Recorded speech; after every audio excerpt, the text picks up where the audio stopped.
Namaskar, मैं Mansi, Prince Civil Services, Sikar, Rajasthan. Today I am here with the participants of debate on the topic that is AI. As we all know that the upcoming world will surely be dominated by the technology, and when we talk about technology, AI has a vast space. In the year 2022, the AI became popular by the use of GPT. Our Honorable Prime Minister Shri Narendra Modi in the Paris conference had said that AI में पूरी दुनिया को बदलने की ताकत है. इसी के साथ सैम ऑल्टमैन जो ओपन एआई के सीईओ हैं वो तो भारत को एआई के मार्केट में भारत को दूसरा सबसे बड़ा स्थान बता चुके हैं. तो आज हम यहाँ इकट्ठे हुए हैं एआई के मेरिट्स और डीमेरिट्स जानने के लिए. तो हम शुरुआत करते हैं दीक्षा से. फॉर एग्ज़ाम्पल, जैसे कि अगर हमें पता होगा कौन सा रोड ब्लॉक हो रखा है, कहाँ पे कौन से एक्सीडेंट हो रखे हैं, तो हम उस रास्ते पे नहीं जाएंगे और हम लंबे ट्रैफिक जैम में फंसने से बच जाएंगे. अगर हमारे मोबाइल ऐप्स को पता है को हम कौन से जॉनर्स के गाने या फिर सीरीज़ वगैरह देखना पसंद करेंगे, तो हमें वैसी ही सजेशंस और फीड मिलेगी जिससे हमारा बहुत सारा टाइम बच जाएगा जो कि हम स्क्रॉलिंग में यूज़ करते हैं. हम बहुत सारी फिटनेस ऐप्स को भी डाउनलोड कर सकते हैं जहाँ पे हमें हमारे पर्सनल ट्रेनर्स मिलेंगे और हमें डेली टारगेट भी सेट कर सकते हैं. My second point is AI help marginalized people by offering them accessibilities who are disabled. For example, voice over, talk box जैसी जो ऐप्स होती हैं वो क्या करती हैं, जो भी हमारे मैसेजेस होते हैं उनको वॉइस फॉर्मेट में ट्रांसलेट कर देती है, जो कि जो लोग देख नहीं सकते उनके लिए बहुत हेल्पफुल होता है. Hobox robots use facial expression to move wheelchair, जो कि पैरालाइज्ड पीपल्स के लिए बहुत यूज़फुल है. एंड मोस्ट इम्पॉर्टेंट, हम अपने जो डॉक्टर्स हैं उनसे अपनी अपॉइंटमेंट ले सकते हैं, पर्सनल अपॉइंटमेंट्स ले सकते हैं, जिससे हमारी टेक केयर ज़्यादा हो सकती है और सर्जरीज वगैरह भी बहुत इम्प्रूवमेंट हो सकती है. Students grasp of mathematical knowledge and typing is not a signal for the elimination of handwriting, but due to the help of AI our education is enhance. Like हमारे बहुत सारे difficult task जो हो सकते हैं वो हम AI से परफॉर्म करवा सकते हैं, हम एरर फाइंड कर सकते हैं, ईमेल्स भेज सकते हैं, हमारे टाइम मैनेजमेंट कर सकते हैं, डिफ़िकल्ट कंसेप्ट को एनालाइज कर सकते हैं और अपने पर्सनलाइज्ड वीडियोज़ वगैरह भी देख सकते हैं.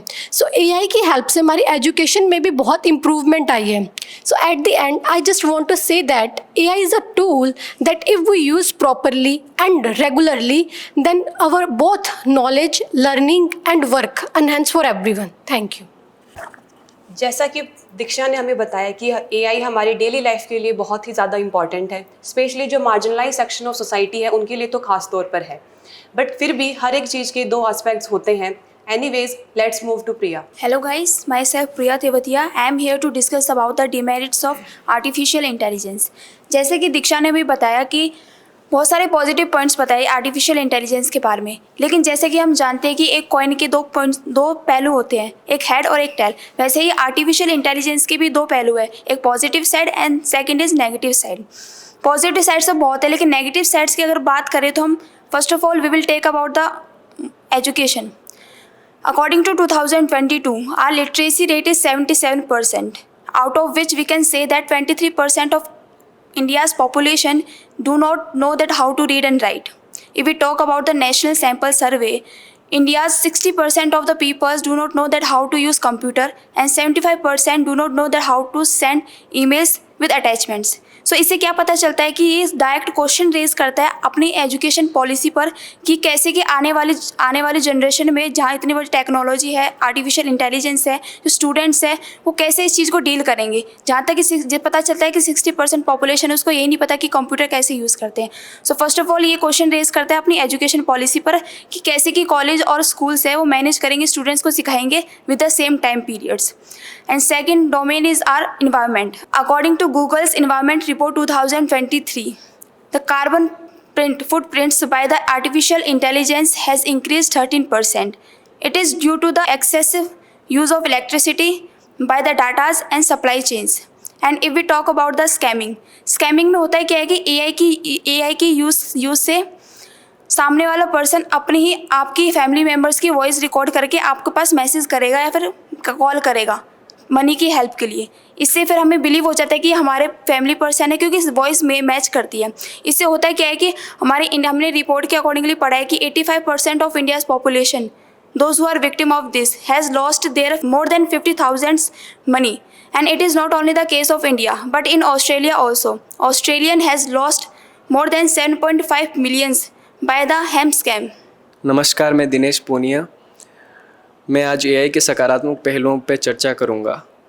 इंटरनेशनल मॉनेटरी फंड के विश्लेषण से ये पता चलता है कि वैश्विक रोजगार का लगभग 40% एआई के कारण है। इसीलिए ये कहा जा सकता है कि एआई रोजगार के सृजन में सक्षम है। साथ ही एआई द्वारा मानव क्षमताओं में वृद्धि की जा सकती है। जैसे एक कर्मचारी जटिल और रणनीतिक कार्यों को प्राथमिकता देके नियमित और जो दोहराव वाले कार्य है वो मशीनों के अधीन छोड़ सकता है। भारत के परिप्रेक्ष्य में एआई जय जवान जय किसान की परिपाटी को मजबूत करता है, साथ ही नए रोजगारों का सृजन करता है और विधिक और प्रशासनिक क्षेत्र में भी अपना अभूतपूर्व योगदान निभाता है। जैसा कि दिनेश ने बताया, एआई हमारे लिए काफ़ी हेल्पफुल है, भले ही वो एजुकेशन की फील्ड में हो, साइबर सिक्योरिटी की फील्ड में हो या फिर लॉ एंड ऑर्डर को मेंटेन करने की फील्ड में हो।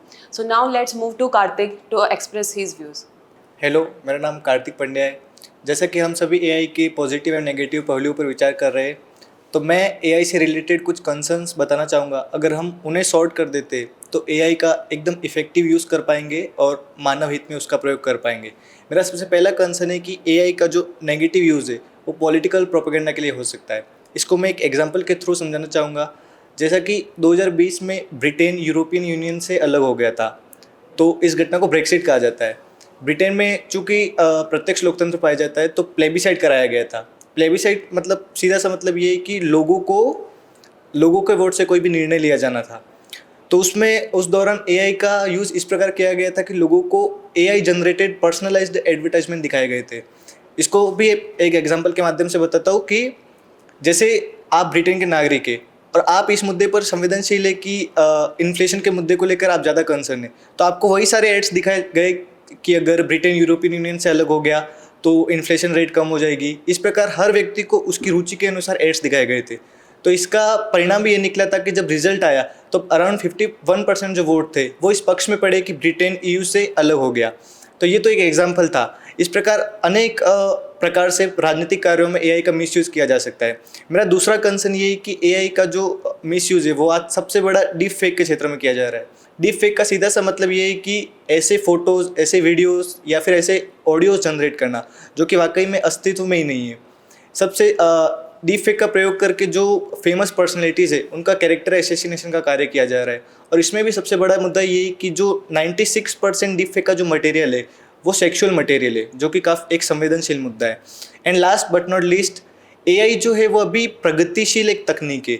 इसके बहुत से जो अनइंटेंडेड कॉन्सिक्वेंसेज होंगे उसके बारे में हम परिचित नहीं है। अगर एलन मस्क के शब्दों में कहूँ तो हमें टेक्निकल डिनाइल की नहीं, टेक्निकल स्लो डाउन की ज़रूरत है। Thank you very much. जैसे कि कार्तिक ने बताया कि डीप फेक जो कि सबसे ज़्यादा हॉट मुद्दा है, तो हमें एआई के जो नेगेटिव कंसर्न्स हैं उनके ऊपर भी ध्यान देना चाहिए। आज के हमारे सभी पार्टिसिपेंट्स ने हमें आर्टिफिशियल इंटेलिजेंस के बेनिफिट एज वेल एज जो बुरे प्रभाव हैं उन सब के बारे में बताया। AI has the ability to surpass the human intelligence as well as to perform a particular task with efficiency. There is no doubt that AI has immense potential to perform a particular task with efficiency. But as we all know that excess of anything is not good. So much relying on machinery and automation can lead to a creation of an environment which is hazardous for our present mankind as well as for our upcoming generation. At last but not least, I just want to say that AI should be used in every field but with present regulation and under the supreme control. Thank you.